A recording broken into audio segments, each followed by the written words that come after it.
This video will cover some of the basic functions of the Texas Instruments BA2+. The first thing after we turn our calculator on is that we can change the number of decimal points. It comes from the factory with 2 decimal points.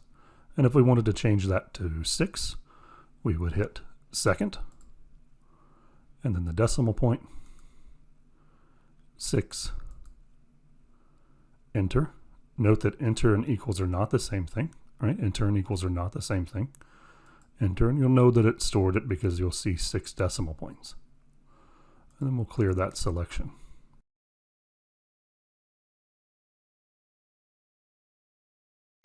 There are some basic mathematical operators that we can use. Just like most calculators, it's fairly straightforward, right? So if we wanted to do 6 plus 4, we would find that that is equal to 10, of course. But there are a few things on the calculator that may be unfamiliar to you, so we're going to cover those as well. The first thing is to look at how to raise something to a power. And so if we wanted to raise 3 to the 1.25 power, we could. The first thing we would do is hit 3, and then our yx, or our raise to an exponent button.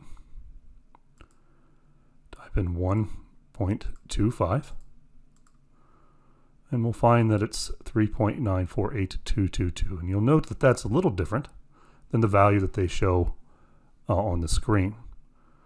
If we were to change our number of decimal points back to 2 and go through that same process,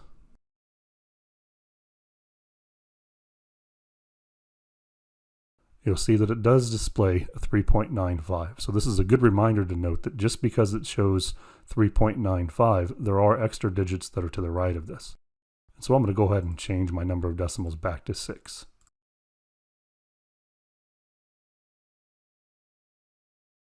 Another thing we can do is use parentheses to our advantage. And so here we have the example of 7 times the quantity of 3 plus 5. And so we could simply type in 7 times, we hit our left parenthesis, 3 plus 5. And when we hit this close parenthesis, we'll notice that it'll give us the amount of 3 plus 5. And then if we hit equals, it's going to be 7 times 8, and that is, of course, 56. If we use this function, we go back and we look at our previous example, right? So 1.25 is the same as 5 over 4, or 5 divided by 4. And so let's try that. Again, in order to clear it, we just simply click clear. So 3 yx, open parenthesis, 5 divided by 4, then our close parenthesis, and we see that we got the 1.25 again, and we'll hit equals in order to finish this out. And that's the same number that we had from before. It's also possible that if we wanted to find a percent of some number, this example we have $453 times 4, and we notice that this 4 stores in as the number 4, and as soon as we hit percent, it converts it to a decimal point. Then we'll hit equals, and that gives us a value of 18.12. And then the last function here that I want to show you is that we have this generate random number feature, where if we hit second and random, right, you'll notice that right above the dividing sign, we have RAND for random. And every time we hit that, it'll give us another random number between 0 and 1. And so if you wanted to flip a coin with someone, you could simply say, well, if it's above 0.5, I win, and it's below 0.5, I lose.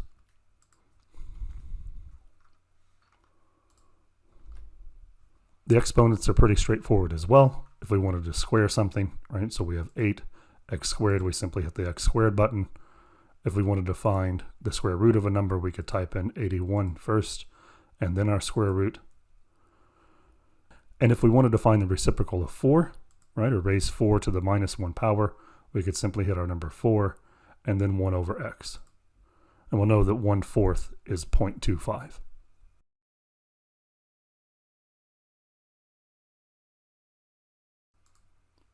The calculator also allows us to clear any mistakes that we may make, right? So we're going to walk through this process. Right? We're going to start by clearing out all of the numbers. And then we'll hit 3 times. And we're going to type in 1, 2, 3, 4.8 0.86. And then maybe you realize, well, no, that's supposed to be 1,234.56. So you can simply hit this arrow twice, then type in our 5.6, and then equals, and we'll find out that it's 3,703.68. Right? So our arrow will allow us to delete one of the entries or some of the entries that we've typed in. So if I wanted to raise something to a power, I could. Right? And we'll go through this process here where the first thing that we can do to clear out what is stored, we just type in 0 and then store and then the number. And if I wanted to raise something to the third power, right, there's a couple of ways I could do that. I could say 2yx3 equals, and that's 8.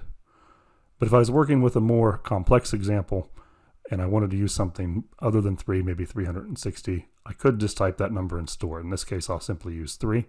So we'll type in 3, store 7, and we'll know that that number is stored there.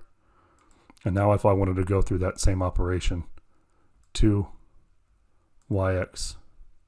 recall 7, and you'll see that our 3 came up, and then equals, and of course we get 8. All right, so we can store and recall particular numbers from that memory.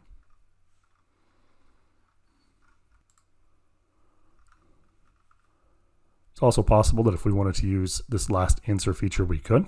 So it will store the last answer if we ask it to. And so we could type in 3 plus 1 equals, and that's going to be 4. Type in a new calculation. If we want to raise 2 to the 4th power, we would type in 2yx, and now we can pull the answer portion from our calculator from the last operation we did. So we hit second and answer, and we'll notice that 4 populates, and then we type in equals, and 2 to the 4th power is 16.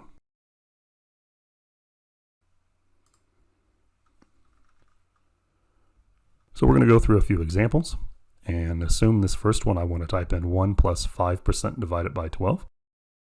And what I can do is simply type in 1 plus, and then we'll use the parenthesis or the open parentheses function.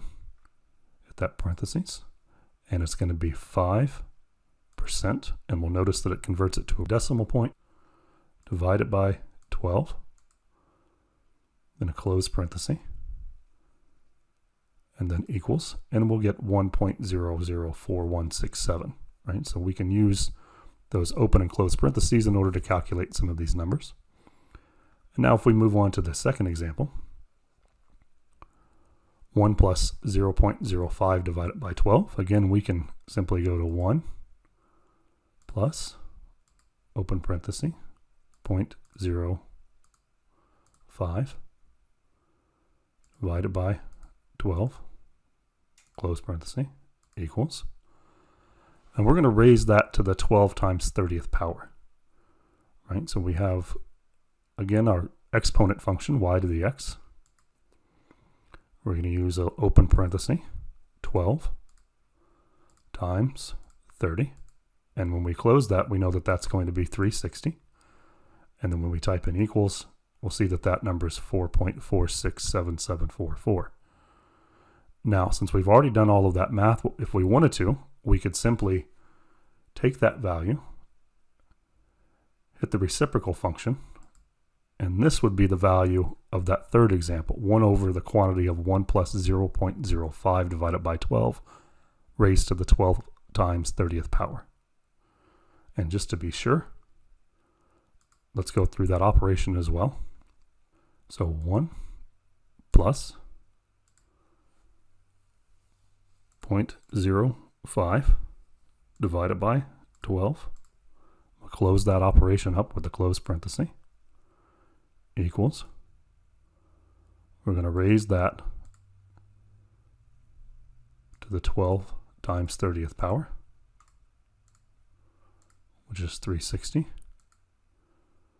That's the value of our denominator, and we take the reciprocal of that, and that's the value of that whole quotient.